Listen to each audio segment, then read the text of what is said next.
Welcome to Outdoor Gear Chat. We are here for episode 53 at Kendal Mountain Festival. I'm joined as always by Cathy. Hello. Hi Wayne, how you doing? I'm all right. This is exciting. We are in base camp as well. I know. We are just so grateful to Kendal Mountain Festival for giving us this space, because we're kind of hunting around with our microphones and meeting just amazing people as we go around the show.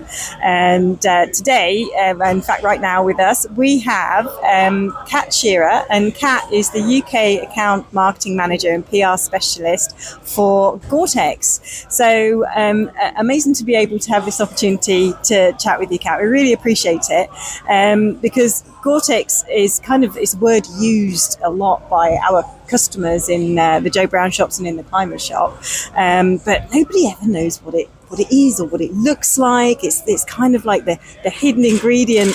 Everybody knows it's, if you buy a Gore-Tex garment, it's going to be a quality garment. There's quite a lot of history, isn't there, behind Gore-Tex? Do you want to tell us a bit about that? Yeah, sure. Yeah, firstly, great to be here, finally back at Kendal Mountain Festival and to get the chance to chat with you. So thank you for asking me. But I'm more than happy to give you a little bit of background. So Gore-Tex, or Gore, as the enterprise is known, was created by Bill and Bev Gore back in the late 50s. It was sort of based around the PTFE, which was the material that sort of inspired the whole enterprise to take shape.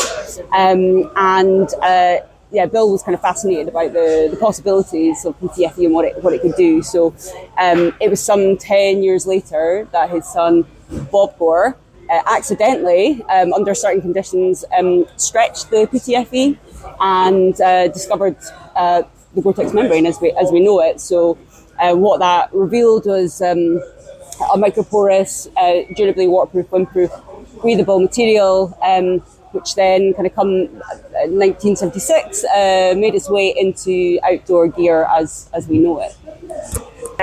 So I'm loving that tale about something being discovered by accident. That's an absolute cracker, isn't it? Yeah, what was he doing to it? Just do we know or not? I don't know the exact. It's kind of under certain conditions. Yeah, he'd left it on the cooker, basically, was what happened, wasn't it? That's I wish if I could go back in time and find out. But yeah, there's some amazing pictures that we've got that show him kind of in that moment. And it's a really, obviously, a pivotal point for Gore and for Gore-Tex products for him to have done that. So.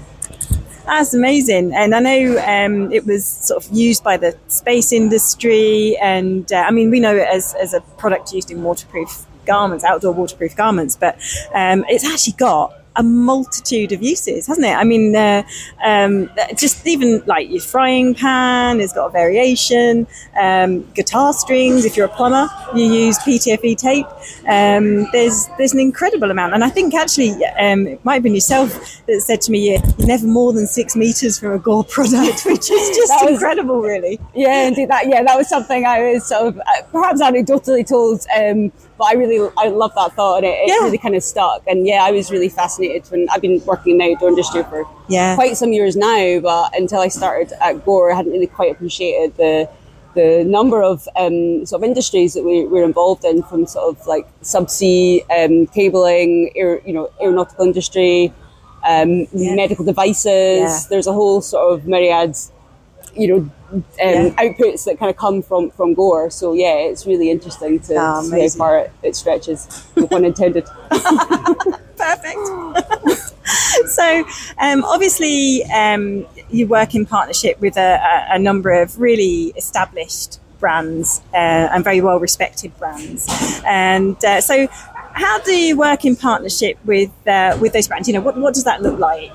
Yeah, and absolutely. Partnership's really kind of central to my role. Obviously, we're mentioning there what I do. So as account marketing and PR specialist, that's really principally what we're focused on is working with our partner brands. It's not a one size fits all. With Gore-Tex fabric, we make many different product technologies and different fabrics suited to end uses. That's a really kind of key thing for us. So as part of that is working with our brand partners that are making garments, footwear, gloves, accessories, and really making sure that we match up those fabrics with the right end use for the intended item that the that the brand wants to make. So that's obviously a big part of it.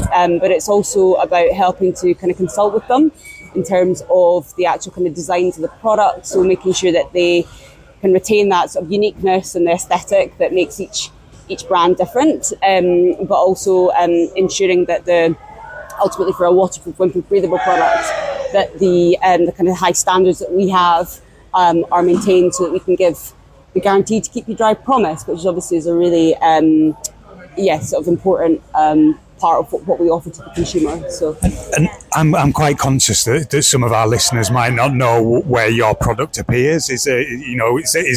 What sort of brands do you work with that that your product would be in? Just at because there are some people who listen to our podcast who aren't as experienced in the outdoors, I guess, is what I'm trying to say. Sure, yeah. And interestingly, in my role, I'm actually working it's much kind of in lifestyle, so I can be kind of down East London and more into the kind of fashion and streetwear world, but also obviously into outdoor. So the Gore-Tex brand's amazing for that in terms of the number of brands that we kind of span.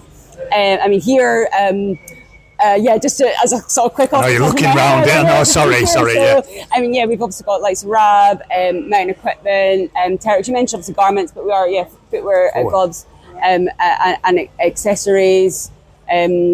Work closely with like to Rafa as well. So cycling's also as much as it's kind of mountaineering and outdoor, but also in cycling and in running. You'll kind of see us spread out across a lot of kind of outdoor brands, but as I say, also a lot of more sort of lifestyle, what might be seen as kind of more fashion-led brands are also using Gore-Tex because you need to stay dry, in an urban environment as much as the outdoors, right? Of course.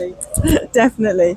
And part of your brand partnership, of course, involves looking at seaming as well, because that's critical, making sure that the Gore fabrics are seamed correctly to absolutely maximise keeping the water out. And then, of course, there's the whole ream of testing. I mean, the laboratory testing that Gore products go through is just insane, whether that's, again, talking about clothing or footwear or gloves. They've all got their own kind of testing, haven't they? Yeah, no, it's fascinating to see it all, actually. So in Falkirk, where we've got our labs, we've got footwear, garment labs that are there, and of course the rain room, which is well known. I have been in the Wayne room. Wayne room?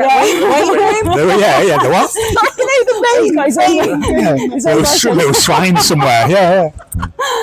Yeah, no, absolutely. It's kind of really central to what we do. Everything's based in science and testing. So yeah, you're right to kind of pick that out, and that is part of that. Working with our partner brands is bringing that testing in. So we know that we've done sort of myriad tests in the lab, also in the field as well. That's a really important part of it for us as well. But yeah, there's a whole kind of host there. Trying to name check some. There's like the Martindale test. There's the Crumple Plex tester. The Kenmore test. I should also say at this point there is a virtual lab that you can visit on Gore-Tex.com. It's really good. It's really fascinating to go and see all of the different tests and understand what they all do. They all serve obviously for different purposes. The rain room, that is an important one, I think, to mention, just that we do final style approval tests. So that's, again, part of the partnership with the brands that we work with. So in the rain room, the garments will go in there and obviously get tested with rain, water, at varying angles, various lengths of time, to obviously just make sure that they are guaranteed to keep you dry, and that's how they get that seal of approval. And that's one of my favourites. That is that hydrostatic head or something that we've talked about before in previous ones, isn't it? Yeah, I love that. I'm getting the lingo now. Yeah.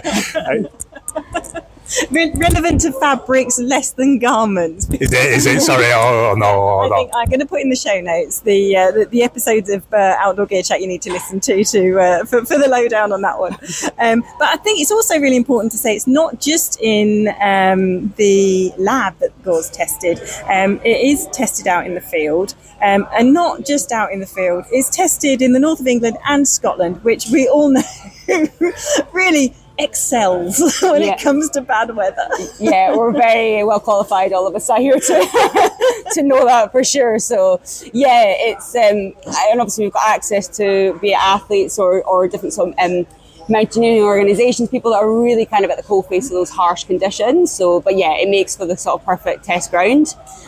So yeah, we have testing that obviously goes on here and in other parts of the world as well. But yeah, it is a really, really important part. Obviously, just getting people out in the fabrics and again, just making sure that it stands up to the high performance that we intend it to. Yeah, and at the end of the day, we're going out into some pretty extreme environments. People are buying garments to go up high or into polar regions, and it's vital that the product keeps up to that level. It's keeping you alive at the end of the day in an environment where you shouldn't be as a human. So the 2024 festival theme for Kendal is balance, and there's a lot of talk in the industry at the moment because there's a sea change in waterproof fabrics occurring, which is brilliant, because it's all for good reasons, and key to that are Gore-Tex and your waterproof products. So how are they changing to become more sustainable? Yeah, no, it's a great question. So as of autumn winter 22, just when I started with Gore, we launched next gen Gore-Tex products with EPE membrane. But this has been something that has been really sort of in the works for over a decade. So our teams have been working on a complementary membrane to that EPTFE membrane that we started talking about initially.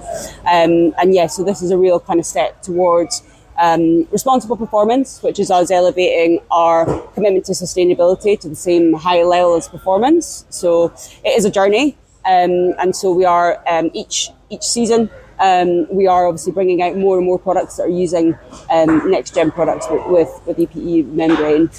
So yeah, I can talk just a little bit more about that. So we obviously tried various different options.